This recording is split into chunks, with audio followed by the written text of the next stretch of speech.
Hello student, स्वागत है आपका आईसीटी वर्चुअल क्लासेस में। मैं हूं कविता, आपकी बायो टीचर। उम्मीद करती हूं आप सभी अच्छे होंगे और स्वस्थ होंगे। तो क्लास हम डिस्कस कर रहे थे अपना क्वेश्चन पेपर, जिसमें 2025 का क्वेश्चन पेपर हम डिस्कस कर रहे हैं। स्टार्ट हमने कर लिया है और काफ़ी सारे जो क्वेश्चन है वो भी हमने यहाँ पर डिस्कस कर लिए हैं। ठीक है, चलो तो हम डायरेक्टली स्टार्ट करेंगे अपना क्वेश्चन। प्रीवियस जो आपके क्वेश्चन है वो हमने यहाँ पे रिवाइज भी कर लिए हैं। चलो, प्रीवियस लेक्चर जो हमने स्टार्ट किया था वो क्वेश्चन नंबर 8 से स्टार्ट किया था और यहीं से हम रिवीजन भी अपना करेंगे। इससे प्रीवियस जो क्वेश्चन है इनका रिवीजन आप कर चुके हैं। तो क्वेश्चन नंबर 8 में जो है आपके पास दो क्वेश्चन आए थे। दो क्वेश्चन यानी कि अथवा में आपके पास प्रश्न आए थे। पहला था परस्थैनिक शिशु कार्यक्रम क्या है, what is tested baby programme, इसके बारे में हमने डिस्कस किया है। इसी के अथवा या और में जो आपका क्वेश्चन आया है वो है अपरा के 4 कार्य लिखिए, right the 4 functions of placenta. Placenta के फंक्शंस आपको बताने थे, तो आप दोनों में से कोई भी एक क्वेश्चन कर सकते हैं जब आप क्या एग्जाम हॉल में बैठे होंगे और क्वेश्चन पेपर को सॉल्व कर रहे होंगे। जब आप प्रैक्टिस कर रहे हैं तो आप सारे ही क्वेश्चन यहाँ पे सॉल्व करेंगे। क्वेश्चन नंबर 9 पे आ जाओ। अवशेषीय अंग क्या होते हैं, यानी व्हाट आर वेस्टिजियल ऑर्गन्स। दो उदाहरण दीजिए, गिव 2 एग्जांपल। तो हमारे पास जैसे विजडम टूथ है, यहाँ पे अपेंडिक्स जो है ये हमारे पास क्या आते हैं, 2 एग्जांपल्स आते हैं। साथ ही साथ हमने ये भी डिस्कस किया कि वेस्टिजियल ऑर्गन क्या होते हैं, वेस्टिजियल ऑर्गन क्यों हमारी बॉडी में पाए जाते हैं, क्योंकि किसी एक टाइम पे हमारे जो एंसेस्टर हैं उनमें वो जो ऑर्गन्स थे वो कैसे थे, फंक्शनल यहाँ पर थे। आज के डेट में वो फंक्शनल नहीं है, इसीलिए वो वेस्टिजियल ऑर्गन कहलाते हैं। क्वेश्चन नंबर 10 पे आ जाओ, जिसमें कहा गया स्थानांतरण के समय राइबोसोम की दो मुख्य भूमिकाओं का उल्लेख कीजिए। Mention the essential role of ribosome during translation. तो हमने यहाँ पे राइबोसोम की दोनों unit, small sub unit and large sub unit के बारे में हमने डिस्कस किया था, उनके फंक्शंस हमने यहाँ पर देखे थे। क्वेश्चन नंबर 11 पे आ जाओ, जिसमें आपसे पूछा गया है सूक्ष्म जीव आधारित 4 उद्योगों के नाम लिखे। Right the name of 4 micro organism based industries. यहाँ पर हमने देखा था कि सूक्ष्म जीव जो है वो फूड एंड बेवरेजेस में यहाँ पर इनका फंक्शन है। जो यहाँ पे फार्मा है, फार्मास्यूटिकल्स है, वहाँ पर इनका यूज होता है। ठीक है, जो सीवेज ट्रीटमेंट है वहाँ पर इनका यूज होता है, एग्रीकल्चर में इनका यूज होता है। तो ये हमारे पास आंसर आते हैं। क्वेश्चन नंबर 12 पे आ जाओ। क्वेश्चन नंबर 12 जो है वो आपको होमवर्क में दिया गया था। आपसे कहा गया था निम्नलिखित व संक्षिप्त टिप्पणी लिखिए, right short notes on following. दो हमारे पास यहाँ पर शब्द आते हैं, दो आपके पास यहाँ पर स्टेटमेंट आपके आती हैं। ठीक है, पहला जो है वो डीएनए लाइगेज है। डीएनए लाइगेज जो शब्द है उसके बारे में आपको बताना है, और दूसरा है क्लोनिंग संवाहक या क्लोनिंग वेक्टर जिसको हम कहते हैं। इन दोनों पे आपको यहाँ क्या करना है, संक्षिप्त टिप्पणी लिखनी है। 2 नंबर का है, तो देखो अगर जब आप क्वेश्चन पेपर सॉल्व कर रहे हैं तो क्योंकि 2 नंबर का है, ठीक है, और 2 ही वाक्य आपके पास आए हैं, एक है डीएनए लाइगेज और एक है यहाँ पे क्लोनिंग वेक्टर। 2 ही वाक्य आपके पास यहाँ पे, यह शब्द आप कहेंगे 2 ही आपके पास क्या आए हैं, शब्द आए हैं जिन पे आपको टिप्पणी लिखनी है। तो आपको यहाँ पे एक एक नंबर के हिसाब से यहाँ पर इन दोनों के बारे में बताना है, तो बहुत ज्यादा लेंथी आप नहीं करेंगे। आप एक सटीक डेफिनेशन जो है वो दे देंगे दोनों की, डीएनए लाइगेज की और क्लोनिंग वेक्टर की, आपका आंसर कंप्लीट हो जाएगा। पर क्योंकि हम सॉल्व कर रहे हैं यहाँ पे क्वेश्चन पेपर, प्रैक्टिस कर रहे हैं, तो इन दोनों के बारे में हम थोड़ा सा डिटेल में बात करेंगे। क्या होता है डीएनए लाइगेज और क्लोनिंग वेक्टर क्या होता है, कहाँ इनका काम होता है। अच्छा, ये दोनों जो आपके पास शब्द आए हैं कहाँ से आए हैं, जो बायोटेक्नोलॉजी यूनिट है आपके वहां से हैं, और जो पहला chapter biotechnology principle and processes जो है वहां से आपके पास ये दोनों जो शब्द हैं वो आए हैं।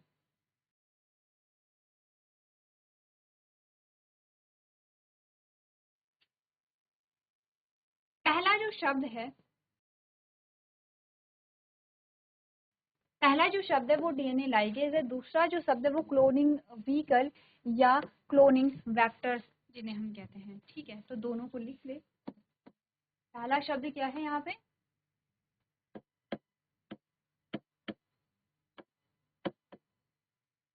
डीएनए लाइगेज है, और दूसरा शब्द जो है वो है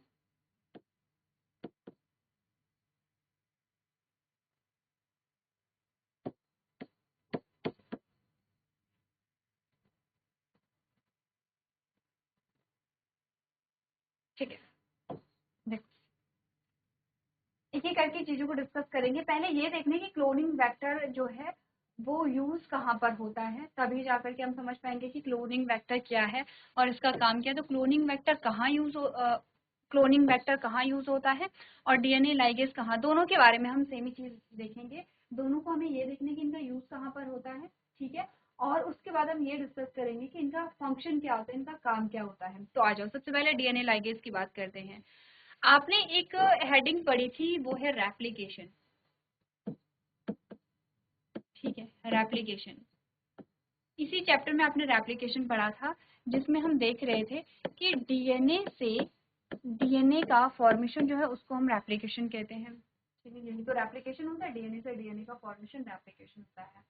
रेप्लिकेशन जब हम पढ़ रहे थे तो उसमें कुछ स्टेप्स थे, क्या क्या स्टेप है देखो। ये हमारे पास आता है डीएनए का डबल स्ट्रैंड, ठीक है।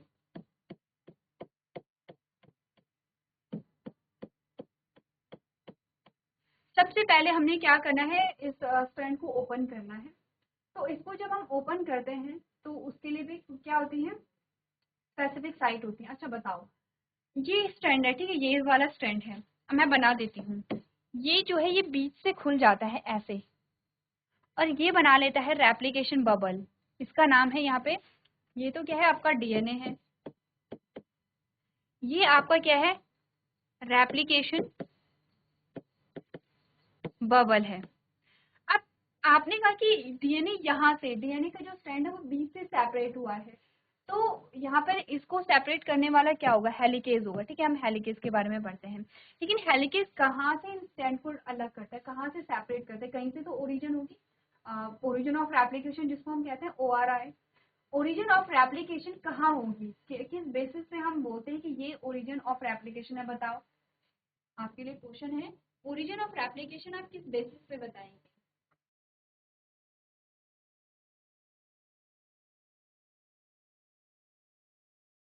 देखो, यहाँ पर जो स्टार्ट होगा, हमें पता है कि जो नाइट्रोजनस बेसिस होते हैं वो कैसे होंगे।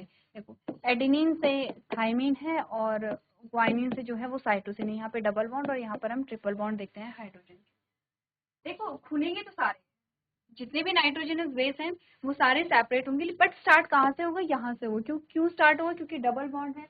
अब ट्रिपल बॉन्ड के कंपैरिजन में डबल बॉन्ड को तोड़ना इजी होगा, तो ओरिजिन ऑफ रेप्लिकेशन जो है वो हमारी कहाँ से आएगी, आपने कहा यहाँ से आएगी। चलो, कौन करेगा, हेलिकेज करेगा।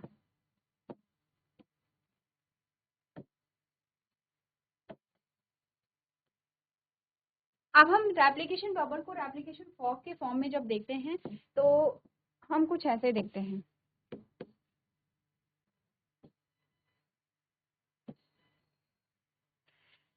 कुछ नहीं हुआ है, आपको याद होगा हमने ये चीजें डिस्कस की हैं। बस हमने इसको कम्प्लीटली, यानी कि यहाँ से आधा दिखाया, बस इतना दिखाया है, ये और ये बस इतना दिखाया है, पूरा नहीं दिखाया है, ठीक है। तो यहाँ से हमें दिखाना है कि एक्चुअली में रेप्लिकेशन हो कैसे रही है।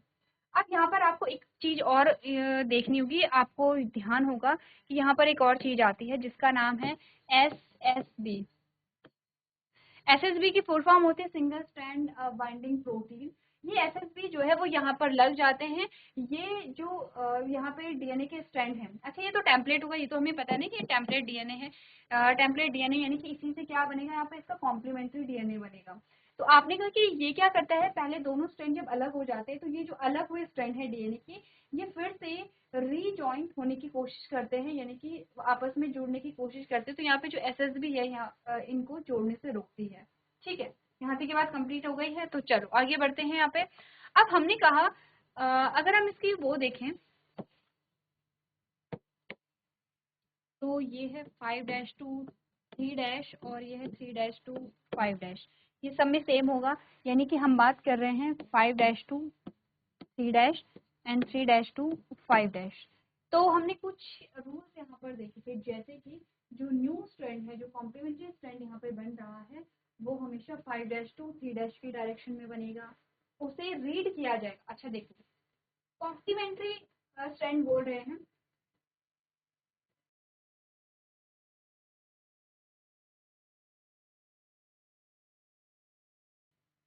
क्या बोल रहे हैं, कॉम्प्लीमेंट्री स्ट्रैंड बोल रहे हैं। इट मीन्स कि ये क्या होगा, टेम्पलेट स्ट्रैंड जो है उसके अकॉर्डिंग होगा, उसको रीड करके बनेगा। तो हमने बोला कि जब भी न्यू स्ट्रैंड बनता है तो ये बनेगा 5-2 3 डैश एंड में, 5 डैश टू 3 डैश एंड में, यानी कि इसकी डायरेक्शन ये होगी और इसकी डायरेक्शन ये होगी, ऐसे। ठीक है, डायरेक्शन पता चली। पहली चीज तो ये है, पहला रूल तो ये है। दूसरा रूल हमने कहा कि जो न्यू स्ट्रैंड बनता है वो 5 डैश टू 3 डैश में बनता है, लेकिन ये जो रीड किया जाता है ये इसके फॉर्मेशन के लिए, न्यू स्ट्रैंड की फॉर्मेशन के लिए जो टेम्पलेट स्ट्रैंड है यहाँ पे, उसको जो रीड किया जाएगा वो 5 डैश टू 3 डैश में रीड किया जाएगा। तो जब 5 डैश टू 3 डैश में रीड किया जाएगा तब 5 डैश टू 3 डैश का फॉर्मेशन यहाँ पे होगा। ठीक है, क्लियर है इतना? चलो अब स्टार्ट करते हैं यहाँ पे।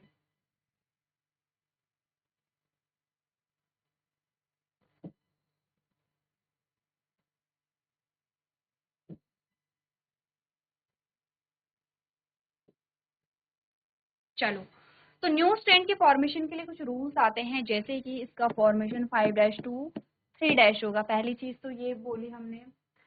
रीड कहाँ होगा? रीड के लिए जब हमने बोला था कि जो रीड होगा ये कहाँ होगा, 3 डैश टू 5 डैश रीड होगा।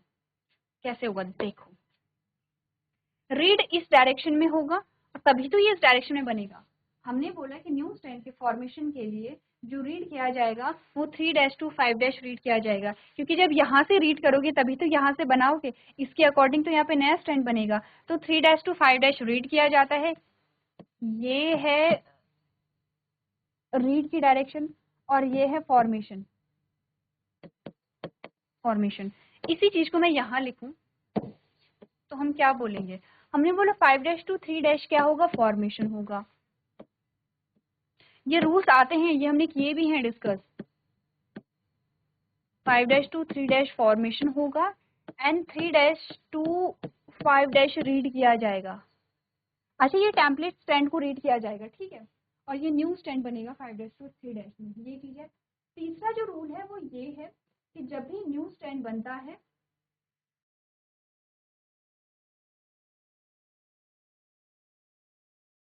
ठीक है, तीसरा रूल जो है वो क्या होगा, वो ये है कि जहां से न्यू स्टैंड बनेगा, ठीक है, जो भी आपकी डायरेक्शन है, जैसे कि ये 5 डैश टू 3 डैश है, ये 3 डैश टू 5 डैश है।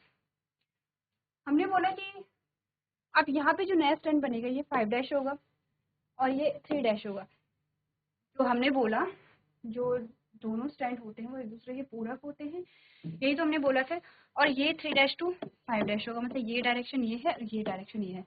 यहाँ से जो नया स्टैंड बनेगा, जहाँ से नए स्टैंड का फॉर्मेशन स्टार्ट होता है, वो जो स्टार्टिंग पॉइंट है वहां पे डबल स्टैंड होना चाहिए। देखो, अगर हम सीक्वेंस से बोले तो पहला तो ये है कि किसी न्यू स्ट्रैंड के फॉर्मेशन के लिए डीएनए जो है, डीएनए का सिंगल स्ट्रैंड अवेलेबल होना चाहिए। पहला पॉइंट ये है कि न्यू स्ट्रैंड के फॉर्मेशन के लिए या कॉम्प्लीमेंट्री स्ट्रैंड के फॉर्मेशन के लिए डीएनए का सिंगल स्ट्रैंड अवेलेबल होना चाहिए, जो हमारे पास है। दूसरा रूल कहता है कि न्यू स्ट्रैंड का फॉर्मेशन की जो डायरेक्शन होगी वो 5 डैश टू 3 डैश होगी, जो कि हमने कहा ठीक है 5 डैश टू 3 यहाँ पे हो जाएगा और 5 डैश टू 3 इधर को ये हो जाएगा। दो चीजें हो गई हैं। तीसरा हमने बोला कि यहाँ पर जो न्यू स्ट्रैंड का फॉर्मेशन होता है वो कॉम्प्लीमेंट्री स्ट्रैंड को रीड करके होगा, और रीड कहाँ से किया जाएगा, 3 dash to 5 dash 3 dash to 5 dash end में रीड किया जाएगा, 3 डैश टू 5 डैश एंड में रीड किया जाएगा। नेक्स्ट हमने बोला जहां से न्यू स्टैंड का फॉर्मेशन स्टार्ट होगा, इनिशिएट होगा, वो स्टार्टिंग पॉइंट पर क्या होना चाहिए, डबल स्टैंड होना चाहिए। वहीं से क्या होगा, इनिशिएट होता है, स्टार्ट होता है। ठीक है, अब देखो, अब यहाँ से जो चीजें हैं वो आपको रिकॉल करनी है। सारे रूल्स हो गए हैं। अब हमने कहा यहाँ पे 3 डैश है तो यहाँ से स्टार्ट होगा फॉर्मेशन किसका, न्यू स्टैंड का, और यहाँ पर स्टार्ट करने के लिए क्या होगा, डबल स्टैंड होना चाहिए। तो डबल स्टैंड यहाँ पर क्या लग जाता है, प्राइमर लग जाता है। ठीक है, ये 5 डैश है और इस स्टैंड में आपने कहा इस स्टैंड में 5 डैश इधर होगा। ठीक है, तो यहाँ पर भी क्या लग जाएगा, प्राइमर लग जाएगा। ये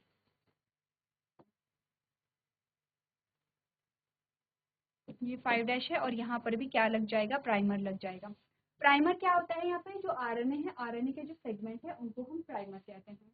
अब यहाँ पे डीएनए का फॉर्मेशन जो है वो स्टार्ट हो जाएगा। चलो, अब यहाँ पे क्या आएगा, डीएनए डिपेंडेंट डीएनए पॉलीमरेज आएगा और ये क्या करेगा, न्यू स्ट्रैंड यहाँ पे ऐड करता हुआ चलता जाएगा। ये मैं ये सारा इरेज कर रही हूँ, ठीक है। यहाँ तक की स्टोरी तो नॉर्मल थी, चलो ये वाली स्टोरी तो नॉर्मल थी, ठीक है। अब आपने कहा कि डीएनए डिपेंडेंट डीएनए पॉलीमरेज भी आ गया है, हेलिकेज भी आ गया है, एसएसबी भी आ गया है, और डीएनए लाइगेज कहाँ पर आएगा, उसके लिए आपको समझना पड़ेगा discontinue formation of complementary strand. बना करके देखेंगे एक बार।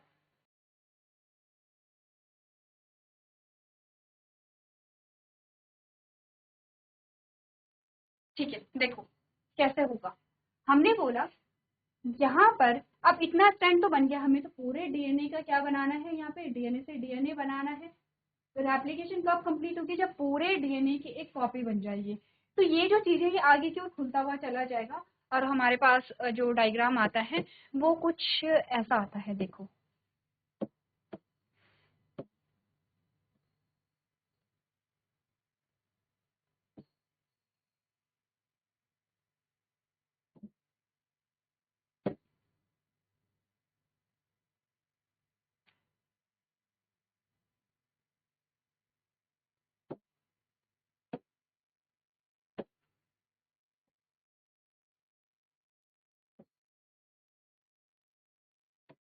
5-2 3-A है, और 3-2 5-A है। 5-2 3- यहाँ पे बना है, और 3-2 5- यहाँ पे बना है। ये हमारे पास स्टोरी आती है, ठीक है। अब क्या होगा, अब देखो ऊपर की स्टोरी अगर हम देखें तो हमने बोला न्यू स्ट्रैंड का फॉर्मेशन हमेशा 5-2 3- डायरेक्शन में होना चाहिए। तो यहाँ पर आपने कहा ये जो है 5-2 3- है, तो ये तो आगे होता रहेगा। इस नए सेगमेंट के लिए, इस नए सेगमेंट के लिए अगर हम कंपेयर करें तो हमने ये बोला था इस नए सेगमेंट के लिए ये जो इसकी साइड होगी ये 5- होगी, ये इसकी साइड जो है वो 3- होगी, ऐसा। ये 3- है नए फ्रेगमेंट को। अगर हम पूरा सिंपली पढ़े तो ये 5-2 3- ये तो सही डायरेक्शन में जा रहा है, बट अगर हम इस स्ट्रैंड की बात करें तो हमने कहा कि इसका जो फॉर्मेशन है वो हमेशा कहाँ होना चाहिए, 5-2 3- डायरेक्शन में, यानी कि यहाँ से इस डायरेक्शन में होना चाहिए। यानी कि ये 3-2 5- है। इस नई सेगमेंट के लिए 3-2 5- ये होगा, यानी कि ये पीछे की ओर यहाँ पर बन रहा है, ये तो सिंपली आगे की ओर चल रहा है। हमने कहा कि इसका जो फॉर्मेशन है वो कहाँ होगा, 5-2 3- डायरेक्शन में होगा। तो ये जो यहाँ पे सेगमेंट है ये यहाँ पे फिर से बनेगा, ठीक है। 5-2 3- डायरेक्शन में यहाँ पे फिर से बनेगा। यानी कि आप समझ रहे हो कि जो नया स्ट्रैंड बनेगा वो यहाँ से बनेगा, जहाँ पे डीएनए का सिंगल स्ट्रैंड होगा, ठीक है, जहाँ पे डीएनए का सिंगल स्ट्रैंड होगा। अब क्योंकि यहाँ पर इधर कोई प्राइमर नहीं है, जैसे कि यहाँ पर प्राइमर लगा था, अब कंटिन्यूअसली ये होता जा रहा है, इसे प्राइमर की जरूरत क्यों नहीं है, क्योंकि ये एक इसी सीक्वेंस में आगे की ओर बढ़ रहा है। इसको फिर से प्राइमर की जरूरत पड़ेगी। क्यों जरूरत पड़ेगी प्राइमर की, क्योंकि हमने बोला अगर ये इस डायरेक्शन में आगे बढ़ता तो इसको प्राइमर की जरूरत नहीं थी, क्योंकि ऑलरेडी प्राइमर लगा है। पर ये इस डायरेक्शन में फॉर्मेशन नहीं हो रहा बल्कि इस डायरेक्शन में हो रहा है, यानी कि इस डायरेक्शन में फॉर्मेशन होगा, मतलब कि यहाँ से नया स्ट्रैंड, ये नया स्ट्रैंड बनेगा। लेकिन नए स्ट्रैंड को बनने के लिए हमने कहा एक तो सिंगल स्ट्रैंड होना चाहिए, जो तो हमारे पास अवेलेबल है, बट जहां से इनिशिएट होगा वहां पर हमने बोला डबल स्ट्रैंड होना चाहिए, और इसीलिए एक जो प्राइमर है वो यहाँ पर फिर से जुड़ेगा। और जब प्राइमर फिर से जुड़ता है तो ये कुछ ऐसा आता है। फाइनल इमेज जो हमारे पास आती है अब वो कुछ ऐसे हमारे पास आती है। अगर हम देखें तो फाइनल जो इमेज हमारे पास आती है वो कुछ ऐसे आते हैं।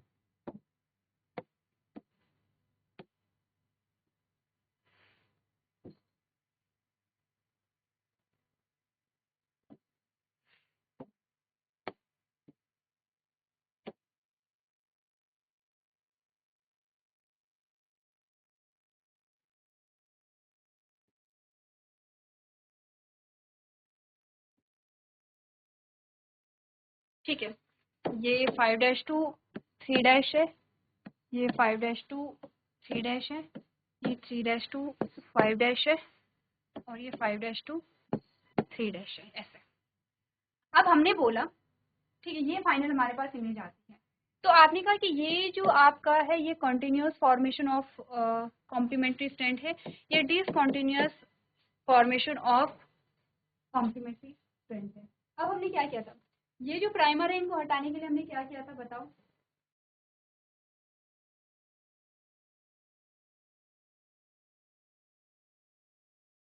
यहाँ पर एक नया पॉलीमरेज आता है, दैट इज पॉलीमरेज फर्स्ट, ठीक है।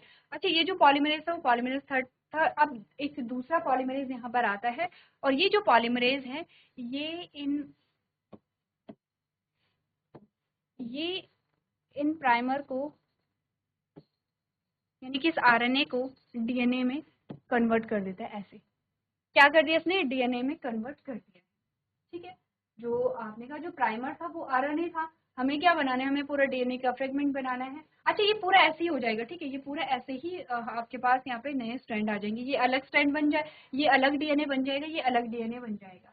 अब आती है मेन चीज जिससे रिलेटेड हमारे पास क्वेश्चन आया है, that is the DNA what ligase. Yes, DNA ligase. आपसे क्वेश्चन क्या पूछा गया था, डीएनए लाइगेज।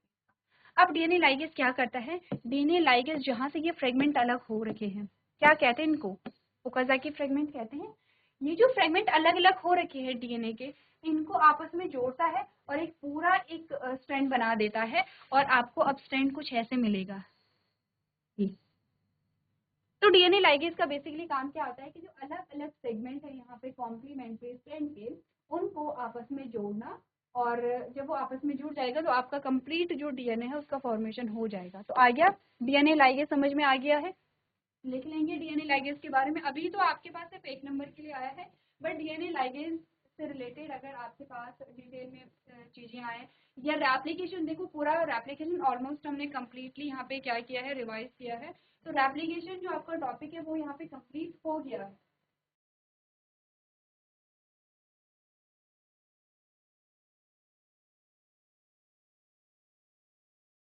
चलो, अब ये तो बात हुई है यहाँ पे डीएनए लाइगेज के बारे में। तो सेकंड जो हमारे पास टर्म आया था जिस पे आपको यहाँ पे शॉर्ट नोट लिखना है, दैट इज क्लोनिंग वेक्टर। सबसे पहले तो वेक्टर को समझो। अच्छा, एक बार खुद से कोशिश करो, क्या होते हैं क्लोनिंग वेक्टर, वेक्टर कितने टाइप के हमने पढ़े थे, एक बार देखो जो सेकंड टर्म हमारा आता है।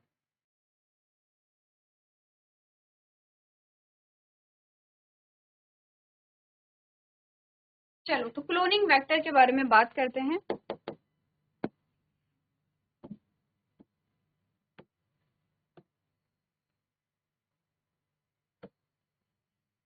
कुछ याद आपको आएगा।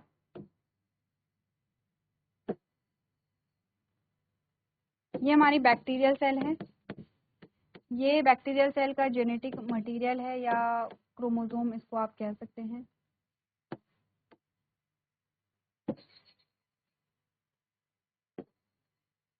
क्रोमोसोम कह सकते हैं।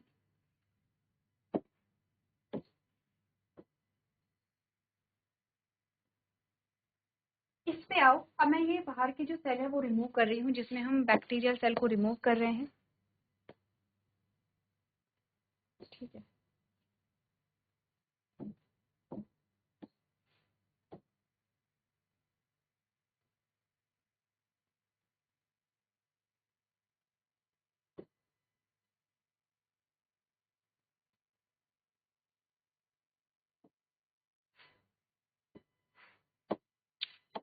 आपने बोला क्लोनिंग वेक्टर क्या होता है। सबसे पहले तो हमने बोला ये एक वेक्टर है, और वेक्टर जो है वो डिफरेंट टाइप के होते हैं। ये वाला जो वेक्टर है इसका नाम है प्लाज्मिड। क्या जानते हो प्लाज्मिड के बारे में? प्लाज्मिड जो है वो बैक्टीरियल सेल में क्या है, एक्स्ट्रा जेनेटिक मटेरियल है। क्या है ये, एक एक्स्ट्रा जेनेटिक मटेरियल है, एक्स्ट्रा जेनेटिक मटेरियल है।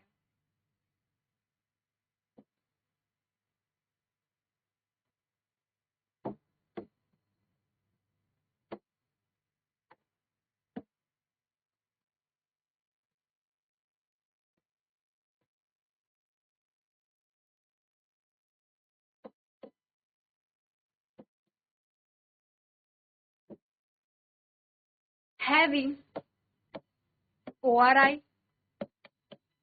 origin of replication, having selectable marker, जिसमें हम यहाँ पे एंटीबायोटिक रेजिस्टेंट जीन की बात कर रहे हैं। Having specific site for restriction endo nuclear restriction endo enzyme restriction, enzymes के लिए क्या है यहाँ पे रिकॉग्निशन साइट है, और डिफरेंट डिफरेंट रिस्ट्रिक्शन एंजाइम्स के लिए यहाँ पे क्या है, यहाँ पे रिकॉग्निशन साइट। ठीक है, PBr322 एक प्लाज्मेट हमने पढ़ा था जो एक आर्टिफिशियल प्लाज्मेट है, और आपको ध्यान होगा कि हमने बहुत अलग अलग यहाँ पे क्या देखे थे, जैसे कि आपने कहा कि एक जो यहाँ पे एंटीबायोटिक रेजिस्टेंट जीन है जिसे सिलेक्टेबल मार्कर कह रहे हैं, एक यहाँ पर है। इसके अलावा हमने बात की थी कि इसमें अलग अलग क्या है रिस्ट्रिक्शन एंजाइम्स के लिए रिकॉग्निशन साइट है, जैसे कि 3 यहाँ पर है, जैसे कि 2 यहाँ पर हैं, ऐसे कुछ आते हैं। ऐसे ही यहाँ पे कहीं पे क्या होगा, ORI होगा, ये यहाँ पे ORI या ओरिजिन ऑफ रेप्लिकेशन आता है। तो ऐसे ही आपने कहा अलग अलग प्रॉपर्टीज हमने देखी थी किसकी, वेक्टर की।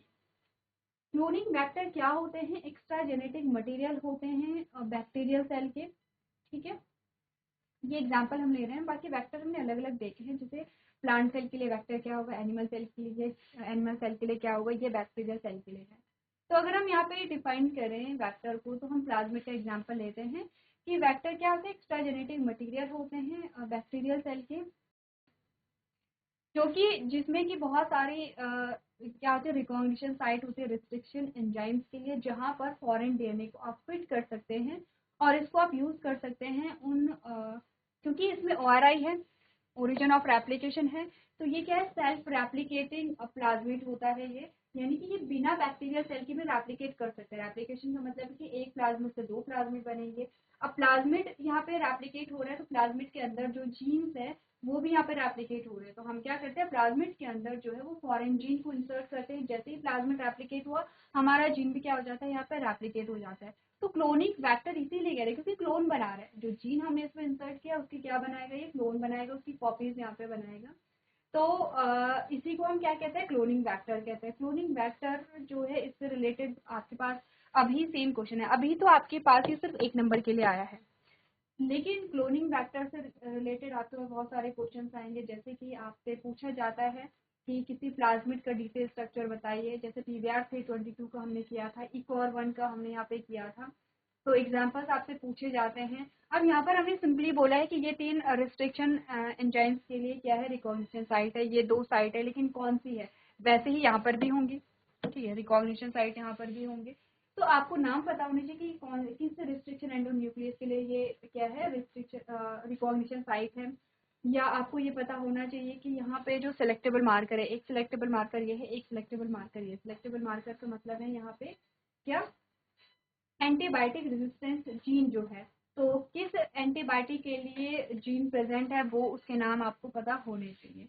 तो वैसे तो आपका जो प्रश्न आया था वो सिर्फ 2 नंबर के लिए आया था, लेकिन आपने इसमें काफी सारे टॉपिक क्या कर लिए हैं, कवर कर लिए हैं।